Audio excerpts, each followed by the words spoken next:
हर बच्चे में सीखने की जन्मजात क्षमता होती है।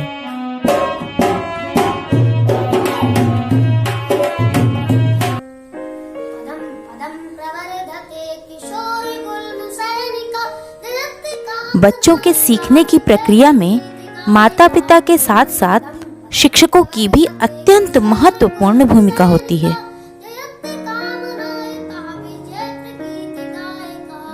विद्यालय के शिक्षक शिक्षिकाओं का स्नेहपूर्ण एवं संवेदनशील व्यवहार उनके आगामी जीवन की आधारशिला को सुनिश्चित करता है। इसीलिए कक्षा शिक्षण को बाल केंद्रित बनाना और उसमें सकारात्मक सुधार लाना प्रारंभिक शिक्षा से जुड़े हर व्यक्ति के लिए एक चुनौतीपूर्ण कार्य है। किसी भी विद्यालय में शैक्षिक सुधार के लिए प्रयासरत शिक्षक इन 5 सवालों से जूझते रहते हैं। मुझे क्या करना है? यही क्यों करना है? इसे मैं अपनी परिस्थितियों में कैसे अच्छी तरह करूं? मुझे कैसे पता चलेगा कि मैं जो कर रहा हूं वो ठीक है? मुझे अपना काम बेहतर करने में कहां से और कैसे मदद मिलेगी? शिक्षकों के समक्ष प्रतिदिन आने वाली इन नई नई चुनौतियों तथा शिक्षण कार्य में आने वाली कठिनाइयों को ध्यान में रखकर समग्र शिक्षा उत्तर प्रदेश द्वारा शिक्षकों के प्रयोगार्थ 3 हस्त पुस्तिकाओं ध्यानाकर्षण, आधारशिला तथा शिक्षण संग्रह का विकास किया गया है। इन हस्त पुस्तिकाओं में उन तकनीकियों एवं शैलियों का वर्णन किया गया है जिसका उपयोग करके शिक्षक अपने शिक्षण को रोचक एवं बाल केंद्रित बना सकते हैं तथा उन सभी बच्चों की सहायता कर सकते हैं जिन्हें सीखने में मदद की आवश्यकता है। ध्यानाकर्षण हस्त पुस्तिका में बच्चों के चिह्नांकन, वर्गीकरण एवं विभिन्न शिक्षण तकनीकियों का उल्लेख किया गया है और आधारशिला में प्रारंभिक स्तर पर बच्चों में भाषा और गणित संबंधी बुनियादी समझ को पुख्ता करने हेतु मजबूत आधारशिला रखने की बात की गई है। शिक्षण संग्रह में रुचिकर एवं प्रभावी कक्षा शिक्षण हेतु योजना निर्माण, सक्रिय पुस्तकालय, शिक्षक डायरी तथा आकर्षक विद्यालय भवन को सीखने की सहायक सामग्री के रूप में कैसे विकसित किया जाए इसका वर्णन है। वास्तव में यह तीनों हस्त पुस्तिकाएं एक दूसरे की पूरक हैं। आइए देखते हैं कि आधारशिला हस्त पुस्तिका के संबंध में एक प्रशिक्षक किस प्रकार शिक्षिका की जिज्ञासाओं को शांत करने का प्रयास कर रहे हैं। सर, आधारशिला हस्त पुस्तिका के बारे में मेरी जानकारी थोड़ी सीमित है। क्या आप मेरा मार्गदर्शन करेंगे? बिल्कुल मधु, आपको इसके बारे में भी अवश्य जानना चाहिए। सबसे पहले हम इसकी विषय वस्तु के बारे में आपको बताते हैं। आधारशिला हस्त पुस्तिका को 6 भागों में बांटा गया है, जिसके भाग 1 में है आधारशिला हस्त पुस्तिका का सर्वोत्तम उपयोग कैसे करें। इसके साथ साथ फाउंडेशन लर्निंग की अवधारणा और आवश्यकता, आधारभूत सीखना और सिखाना, गतिविधि आधारित कक्षा शिक्षण के लक्ष्य और उनके संकेतक तथा बच्चों की सीखने की प्रक्रिया में बेहतर शिक्षण योजना के महत्व को स्पष्ट किया गया है। भाग 1 की विषय वस्तु को थोड़ा और विस्तार से समझते हैं। इसमें फाउंडेशन लर्निंग की अवधारणा और समझ के अंतर्गत भाषा विकास और गणितीय दक्षता विकास की बातें मुख्य रूप से की गई हैं। साथ ही गणित सीखने का क्रम ELPS और सीखने की चरणबद्ध प्रक्रिया ERAC के सिद्धांतों के बारे में भी बड़े ही सरल शब्दों में समझाया गया है। सत्र के प्रारंभ में 50 दिवसीय फाउंडेशन लर्निंग शिविर का आयोजन कैसे करें तथा कक्षा 1 और 2 के बच्चों में लर्निंग आउटकम की समझ, लक्ष्य और आकलन संकेतक के बारे में भी जानकारी दी गई है। लेकिन सर, फाउंडेशन लर्निंग शिविर की योजना किस प्रकार बनाई जाएगी? फाउंडेशन लर्निंग शिविर की दैनिक समय सारणी और कार्य योजना किस प्रकार बनाई जाए, इसके लिए आप हस्त पुस्तिका में पृष्ठ संख्या 34 पर दिए गए प्रारूप से सहायता ले सकते हैं। इस विस्तृत साप्ताहिक कार्य योजना की मदद से कक्षा शिक्षण के लिए चयनित लर्निंग आउटकम और लक्ष्यों का निर्धारण कर सकते हैं। हस्त पुस्तिका में गतिविधि आधारित शिक्षण के 4 प्रकार बताए गए हैं। पहला है मौखिक गतिविधियाँ, दूसरी लिखित गतिविधियाँ, तीसरी सामग्री आधारित गतिविधियाँ और चौथी है ICT आधारित गतिविधियाँ। इसके साथ साथ कक्षा प्रबंधन और कक्षा व्यवस्था कैसी हो, भाषा और गणित की कक्षाएं तथा शिक्षण योजना के विभिन्न चरणों के परिप्रेक्ष्य में बात की गई है। भाग 2 में प्राथमिक स्तर पर बच्चों में हिंदी भाषा विकास के उद्देश्य से हिंदी भाषा की मौलिक दक्षताओं, सुनना, बोलना, पढ़ना और लिखना, जिनके आशय और कब माने कि बच्चों में इन दक्षताओं का विकास हो गया, इसको हस्त पुस्तिका में बहुत ही सरलता से स्पष्ट किया गया है।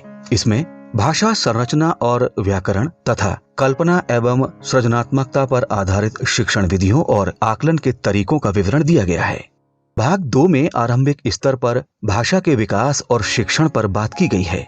इसमें अनुभूति, चिंतन, विचार और अभिव्यक्ति के सहसंबंध को दर्शाते हुए भाषा सीखने सिखाने का क्रम LSRW का भी विस्तृत वर्णन है। भाषा के विकास का क्रम यानी कि सुनना, बोलना, पढ़ना और लिखना के कौशल को बढ़ाने के तरीके और उनसे संबंधित गतिविधियों का कक्षा शिक्षण में प्रयोग करने से बच्चों में इन भाषाई कौशलों का विकास होगा। इसके अतिरिक्त इसमें चर्चा और बातचीत, चित्र कहानियों पर बातचीत, कविताएं, अभिनय और रोल प्ले जैसी 40 गतिविधियों को शामिल किया गया है। दूसरे भाग का अगला बिंदु है भाषा शिक्षण के लक्ष्य और लर्निंग आउटकम आधारित शिक्षण योजनाएं किस प्रकार बनाई जाएं। पृष्ठ संख्या 84 पर दक्षता आधारित आकलन, संकेतक, आकलन हेतु संभावित तरीकों से संबंधित प्रेरणा तालिका दी गई है। इसके साथ साथ पढ़ने की बुनियादी तैयारी हेतु क्या जरूरी कदम उठाएं, पठन सामग्री का चुनाव किस प्रकार करें, पठन विकास में किन गतिविधियों का चयन करें, ये भी इसके मुख्य बिंदु हैं। लेखन कौशल के संदर्भ में कुछ महत्वपूर्ण कक्षा रणनीतियां और मनोरंजक गतिविधियों की सहायता से आप अपने कक्षा शिक्षण को आनंददायक बना सकते हैं। अगले चरण में भाषा की संरचना, व्याकरण, कल्पना और सृजनात्मकता आदि महत्वपूर्ण बिंदुओं पर बात करने के साथ साथ इन बिंदुओं पर आधारित प्रेरणा तालिका में भाषा की संरचना और व्याकरण, कल्पना एवं सृजनशीलता संबंधी आकलन व संकेतक तथा उनसे संबंधित तरीकों का जिक्र किया गया है। इसका अर्थ है कि भाग 2 में हमें भाषा विकास संबंधी सारी जानकारियाँ मिल सकती हैं। बिल्कुल। भाग 3 के मुख्य बिंदु कौन कौन से हैं सर? भाग 3 मुख्य रूप से गणित सीखने सिखाने पर आधारित है। प्राथमिक स्तर पर गणित में केंद्रित लर्निंग आउटकम का ध्यान रखते हुए बच्चों में गणितीय क्षमता का विकास कैसे करें, इसके लिए गणित सीखने सिखाने का क्रम ELPS का बहुत सरल शब्दों में वर्णन किया गया है। शिक्षकों की मदद के लिए इस पर कुछ शैक्षिक वीडियोस का भी निर्माण किया गया है, जिनकी सहायता से आप इन बिंदुओं पर अपनी अच्छी समझ बना सकती हो। इस भाग में गणित शिक्षण के घटकों के साथ साथ गणित की कक्षाओं के नियोजन की भी जानकारी मिल जाएगी। संख्या पूर्व अवधारणाएं एवं लर्निंग आउटकम की 3 श्रेणियों, फोकल लर्निंग आउटकम तथा नेस्टेड लर्निंग आउटकम के बारे में समझने के लिए आपको इसे जरूर पढ़ना चाहिए। हस्त पुस्तिका में लर्निंग आउटकम से संबंधित ऐसी बहुत सी गतिविधियां और शिक्षण योजनाएं दी गई हैं, जिनका प्रयोग करके आप बच्चों में गणित की स्पष्ट समझ बना सकती हो और प्रेरणा तालिका में दिए गए लक्ष्यों को प्राप्त करने में उनकी सहायता कर सकती हो। इस हस्त पुस्तिका में गणित की 4 मौलिक संक्रियाओं जोड़, घटाना, गुणा और भाग में गणित सीखने की चरणबद्ध प्रक्रिया ELPS का उपयोग कैसे करें, इसके लिए भी अनेक गतिविधियां बताई गई हैं। सर, क्या इसमें संख्यात्मक गणित के अलावा ज्यामिति, मापन आदि के विषय में भी बताया गया है? हाँ, इसमें स्थान, दूरी की समझ, तौल, धारिता, वस्तुओं की बनावट, आकार, इन सभी विषयों पर बच्चों की समझ को विकसित करने के लिए गतिविधियां, शिक्षण के तरीके, इनसे संबंधित अधिगम लक्ष्य और आकलन संकेतक दिए गए हैं। साथ ही समय, कैलेंडर, मुद्रा जैसी दैनिक जीवन की गणित पर भी बात की गई है। भाग 4 में कक्षा 3, 4 और 5 के बच्चों में गणित के साथ भाषा और परिवेशीय अध्ययन से संबंधित कौशल विकास के तरीकों और गतिविधियों पर बात की गई है। साथ ही लर्निंग आउटकम पर आधारित शिक्षण योजनाएं भी दी गई हैं, जिनकी सहायता से आप अपनी शिक्षण योजनाएं तैयार कर सकती हो।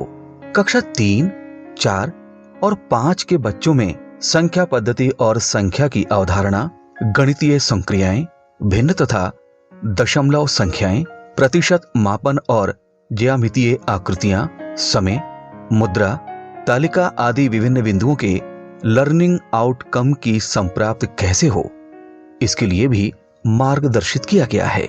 साथ ही बच्चों के आकलन का संकलन किस प्रकार करें, इसके लिए सुझाव दिए गए हैं। अब बात करते हैं परिवेशीय अध्ययन की। भाग 4 के अंतिम चरण में कक्षा 3, 4 और 5 के बच्चों के लिए परिवेशीय अध्ययन संबंधी कुछ लर्निंग आउटकम दिए गए हैं, जिनका विस्तृत अध्ययन करने से आपको ये भली भांति स्पष्ट हो जाएगा कि इन कक्षाओं में बच्चों के लिए विषय में क्या दक्षताएं निर्धारित की गई हैं। आपके द्वारा दी गई जानकारी से मेरे मन में इसको पढ़ने की उत्सुकता बढ़ गई है सर। बहुत अच्छा। इस उत्सुकता को कायम रखना, ये आगे चलकर आपकी कक्षा शिक्षण को प्रभावी बनाने में मदद करने वाला है। भाग 5 में क्या बताया गया है सर? भाग 5 में विशेष रूप से बच्चों के आकलन और मूल्यांकन संबंधी जानकारी दी गई है। आकलन एक सतत चलने वाली प्रक्रिया है। कक्षा में काम के दौरान और उसके बाद भी बच्चों का आकलन, मूल्यांकन और फीडबैक करते रहना चाहिए। हमें इस बात का अवश्य ध्यान रखना चाहिए कि मूल्यांकन किन बिंदुओं पर किया जाए, मूल्यांकन के लिए किस प्रकार की गतिविधियां हों। इसके अलावा इस भाग में बच्चों और माता पिता को बच्चों के मूल्यांकन के बारे में सूचित करने संबंधी तथ्य भी दिए गए हैं।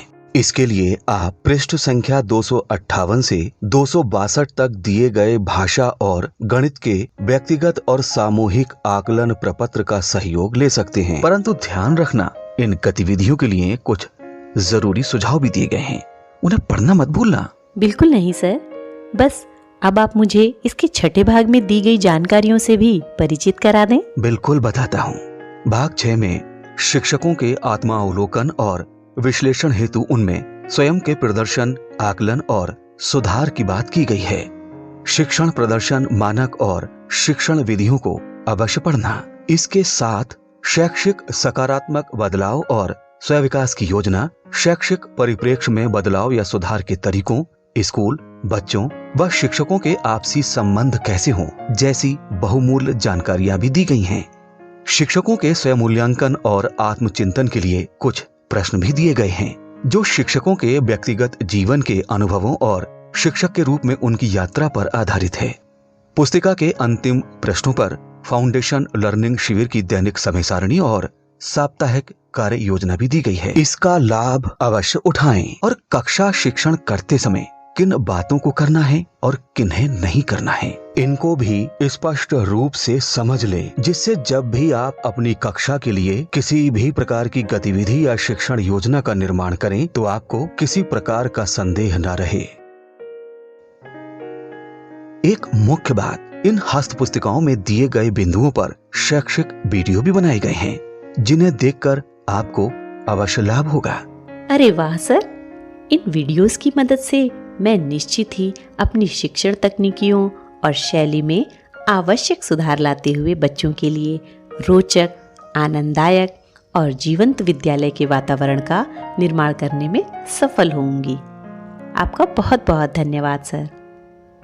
इस प्रकार आपने देखा कि इस हस्त पुस्तिका के निर्माण का मुख्य उद्देश्य प्रारंभिक कक्षाओं के बच्चों में भाषा व गणित की बुनियादी समझ विकसित करने हेतु शिक्षण अधिगम प्रक्रिया में आने वाली समस्याओं का उचित समाधान प्रस्तुत करना है। हमें आशा ही नहीं, पूर्ण विश्वास है कि शिक्षकगण अपने कक्षा शिक्षण को प्रभावी एवं आनंददायक बनाने के उद्देश्य से इन हस्तपुस्तिकाओं का प्रयोग अवश्य करेंगे, जिसके फलस्वरूप सभी बच्चे अपनी कक्षा के अनुरूप निर्धारित दक्षताओं को सीख सकेंगे। बच्चे ही देश का भविष्य हैं। जब हमारे बच्चों की शैक्षिक आधारशिला मजबूत होगी, तभी हमारे देश की प्रगति की आधारशिला भी मजबूत होगी। तो आइए शुरुआत करते हैं बच्चों में एक मजबूत शैक्षिक आधारशिला रखने की।